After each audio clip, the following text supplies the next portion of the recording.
Hi guys, Meet here. And in light of some news that the Halo Master Chief Collection is getting patched once again, I thought it would be interesting to do a video of games that had disastrous launches and then they were subsequently patched. Somehow they've been pulled back from the brink and they've turned into success stories, some more so than others, but I thought we'd look at the top 5. So we'll start with the Master Chief Collection, which launched back in 2014.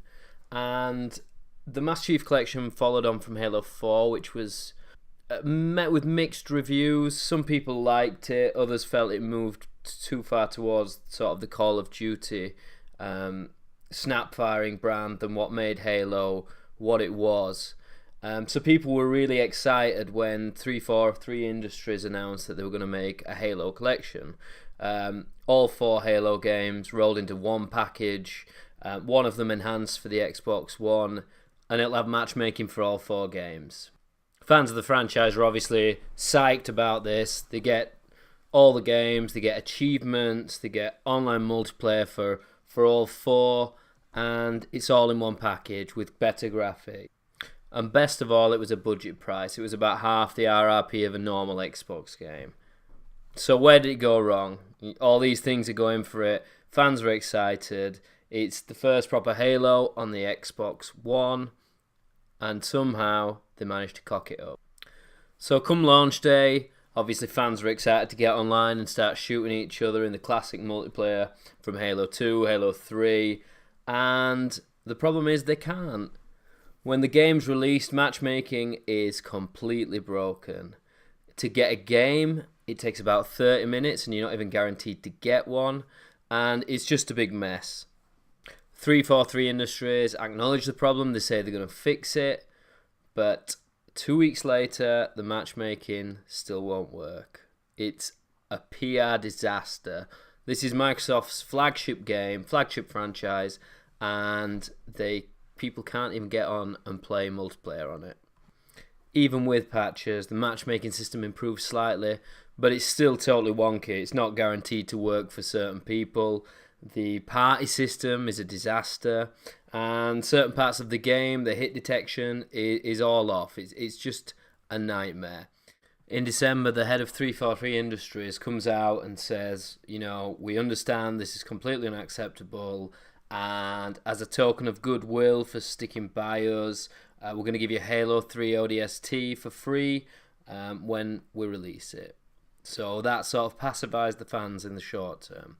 But the problem is, patch after patch after patch, the problems still remain. Things are getting slightly better, but it takes 12 patches, that's right, 12, before the game is fixed. So shortly after the announcement of the Xbox One X and sort of riding on its coattails, the sort of excitement that's following it, 343 Industries sees it as an opportunity to announce that they're going to rework the multiplayer, the infrastructure, the underlying programming from the ground up, and they're going to completely fix it. And at this point, I've got to take my hat off to 343 Industries and Microsoft because it worked. Everything is where the fans want it to be now.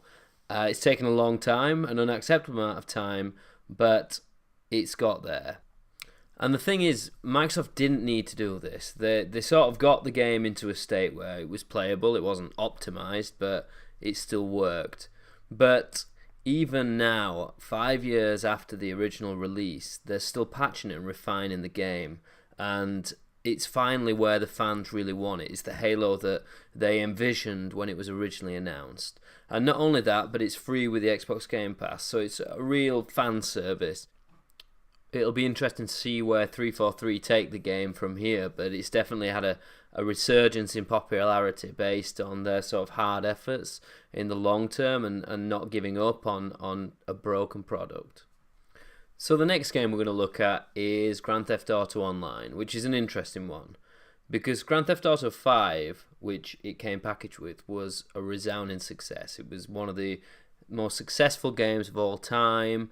It got rave reviews. It was incredible. And shortly after the release of Grand Theft Auto 5, They were turning the servers on for Grand Theft Auto Online, so everyone had really high hopes. Grand Theft Auto, we're playing with your friends, you get to do it in an open world, but you get to sort of interact with other people, you get to fly planes, you get to rob banks, you get to race each other. Basically, you can create whatever you want to do in this sandbox with other people. Only that's not what happened. As millions of players were trying to get online to play with each other, the servers just ground to a halt and they couldn't handle it. And then those that did get in encountered stability problems, which made the game somewhat unplayable. But the worst crime of all was that characters and progress was getting deleted at random, and no one could identify why or when they would get deleted. Now, this is a critical flaw for an online game, an RPG, because the idea is you put in time, you level up, and you develop your character. But who is going to play and invest the time only to log on one day and find it's not there and it's not recoverable? So it was a nightmare for Grand Theft Auto, and it took weeks for them to resolve this issue. Now, Rockstar acknowledged the problems. They said, we're going to give you a stimulus package of $500,000 to play online if you come back and give it another go. But this wasn't enough for a lot of players initially, myself included. I just didn't see the point in spending a lot of time in the game if it was just going to get deleted at random. But Rockstar persevered with the game. They saw the potential in it, and they patched and they added content on a regular basis, and Grand Theft Auto Online became a phenomenally popular game. Even 6 years after launch, as I look at it now, Grand Theft Auto Online is in the top 10 streamed games, which is incredible considering how old it is. And Rockstar have just supported it, they've really pushed it, they've added things like heist and great content, which has really spurred the game into life for a lot of people. So it's really testament to Rockstar that they've learned from the mistakes, they've corrected them, and they've really developed a good product which fans are loving now. And not only that, they've proven that they know what they've done wrong in the past and they're not going to make the same mistakes again. Because with Red Dead Online, they did a staggered launch, they called it an open beta, so people knew it wasn't a final product, and they're not going to call it an official release until they're happy that the product is where they want, which makes perfect sense. So the next game we're going to look at is No Man's Sky. Now, No Man's Sky is slightly different from the previous two games because it wasn't necessarily technical issues that hampered the launch of the game. So what happened was, back at E3 2014, Hello Games and Sony demonstrate a game called No Man's Sky. And it's an exploration game, and its unique selling point is that it's got an infinite amount of procedurally generated planets you can go and explore. The art style looks beautiful, it looks very interesting, and the public really get behind this idea. The only problem is that this game is actually being developed by a small group of people, and it's something of an indie game. Yet Sony, after the popularity of E3, start pumping it as like a AAA title, and it generates loads of interest and people are psyched for it, and the excitement ball just starts getting bigger and bigger, and people's expectations get larger and larger, and ultimately when the game is released, it's completely unfilled. The game, whilst it meets some of the ideas, is very underbaked. There's a lot of issues. It's a bit of a shell of a game, and it's nothing what people were expecting. Now, in fairness to Hello Games, this is a little bit unfair because they were never pumping it as being this big AAA title. They just wanted to demonstrate their product and make it the best that they can, but you're limited with a small team to what you can do. Obviously, Sony had a huge marketing budget, which they pumped into it and tried to sell and sell and sell, and that's why people's expectations were unmet. However, Hello Games went away. They took a hell of a lot of criticism. The vitriol was horrendous at times, but they sort of went under the radar and they started to work on this product, and they continued to patch it and add content until it met the vision that they originally set out to create. And they continue to support it now. They've released it on the Xbox, it's multi-platform, and they keep releasing patches to enhance the product and improve it. And in fairness to Hello Games, you know, if you read the reviews for No Man's Sky now, they're generally very good, and people are saying that the game is a delight if you're into that sort of game, the exploration game, and what they advertised at the original E3 showing. So hats off to Hello Games for finally delivering a great product. So the next game we're going to look at is Rainbow Six Siege. So Rainbow Six Siege was an interesting game upon its release because it was a complete counterpunch to Call of Duty and Battlefield. It was small-scale skirmishes in really confined environments, one team pitted against the other, and you only had one life. This was a game with esports designed at the forefront of its mind, and it was meant to be extremely balanced, and there wasn't even a single player, so to speak. There wasn't a story. This was purely multiplayer focused. Now, having a solely multiplayer game is all good and well, but that means it has to be spot on from the off. And Rainbow Six just wasn't. It had lag problems, it had access problems, the gun balance was off, and it just turned a lot of players off. There were a lot of issues. And even when you played the game, it was extremely grindy to unlock content or to unlock new operators. It was almost like they were put behind a paywall, which was a real problem for a solely multiplayer game. So after a lot of criticism, Ubisoft went away and they considered their product and they started improving it slowly but surely. They fixed all the server stability issues. They reworked the leveling system to make it fairer and more fun. And then they started to work on the balance of the game. And they really hit a note with it. And the game became really fun to play and really fair to play. Rainbow Six Siege really rewards investment in the game. If you learn the maps and you learn the guns, then you don't generally lose to someone of a lower skill level. It's not like COD where someone can get a lucky shot on you. Generally, if you're better than them and you understand the game better than them, you will prevail and you will climb. So it really rewards effort and investment in the game. And because Ubisoft continually release content and great maps, new characters, the esports side of the game has just continued to get more popular. And it's not like Rainbow Six is a new game. You know, this is a game that's been about 3 years, and every year it's grown in popularity. And that's because Ubisoft went away and they worked on the product, they improved it, and they didn't give up on it. A lot of shooters nowadays, if they're not successful on launch, they're deemed as dead and rival, and people just give up on them. But Ubisoft's success story is that they continue to work on it. They created a unique product because it's very different to most games out there, and it really works. It's found its niche audience, and it's growing in popularity. So the last game on the list, and a personal favourite of mine we're going to look at, is Diablo III.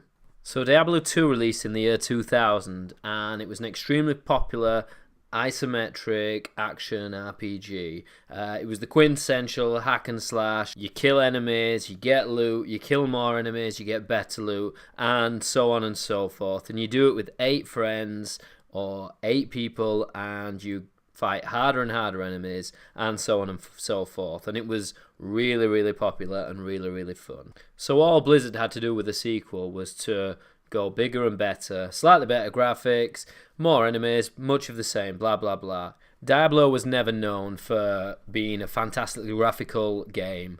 It was all about the gameplay and the loot. So Blizzard didn't need to do anything fancy for the next release, but for some reason it took them 12 years to get from Diablo 2 to Diablo 3.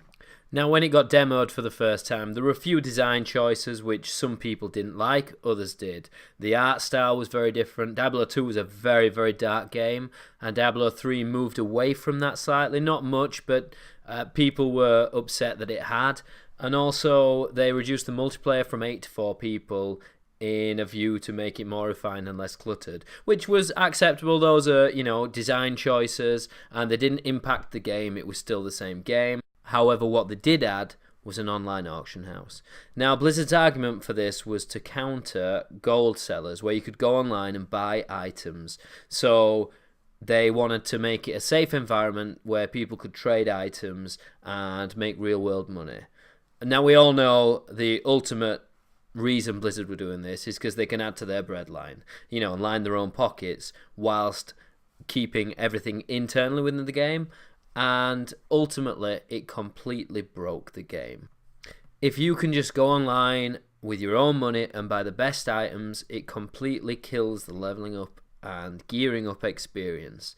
It's just completely counterintuitive to the design choice of the game, and it completely ruined it.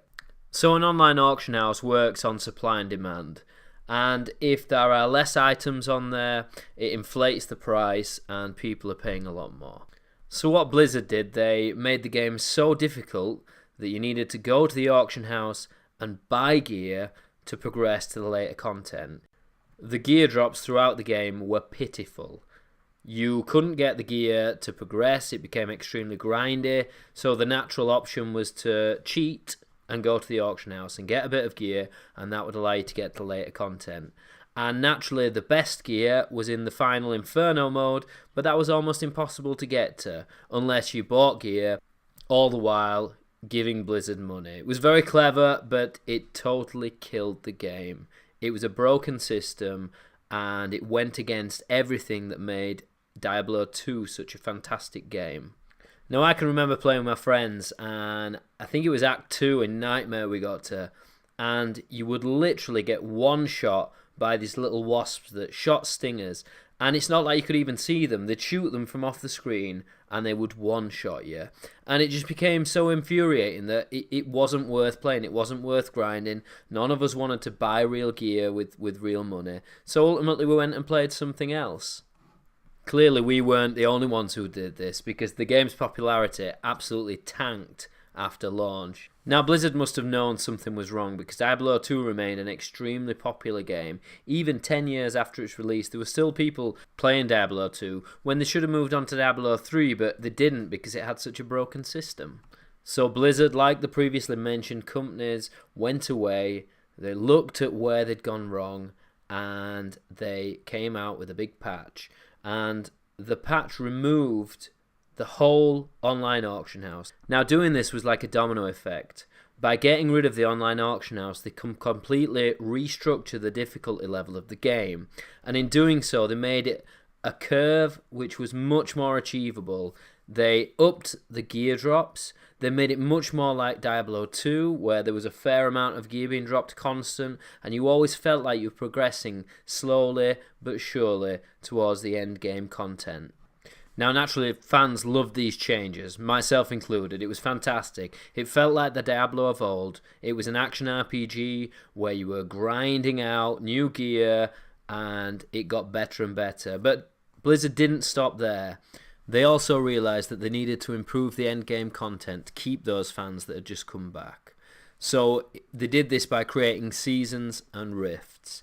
The seasons were like Diablo 2 ladders, which reset on a regular basis, and you could rush to top level and get the best gear, and you would unlock unique gear by completing them.